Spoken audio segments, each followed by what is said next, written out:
Hi, Callum Newman here from the Daily Reckoning for another one of our Facebook updates. Just another little couple of stories about property that I thought you might be interested in. There's been a lot of reporting and commentary made about the big banks pulling back from funding developers in the property market. Just a little thing from the AFR today I saw.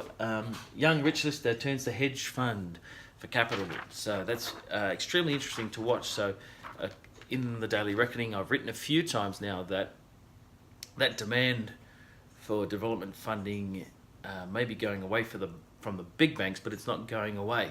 So it's going to the non-bank sector, and that hedge fund is borrowing from US pension funds. So there's a lot of capital around the world that can still go into the Australian property market.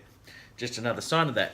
Another little thing to keep your eye on is Airbnb. This is from the paper either today or yesterday, I can't remember now, but Airbnb sort of changed the dynamic around Australian property. For a long time it's been about people chasing capital gains and not income off the property. The rents people receive is usually just to defray some of the costs of borrowing, but Airbnb changed that dynamic slightly because it meant that property investors could go after capital growth and income by getting in more tenants and leasing out properties per night, per week, whatever it was, so properties were generating more income than just with a long-term rental contract.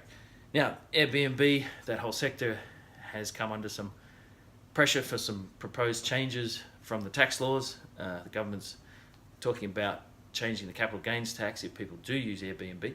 So it's something to be aware of, but for the moment, it's very important when it comes to Australian property to follow what happens around Airbnb and the non-bank sector funding property developments.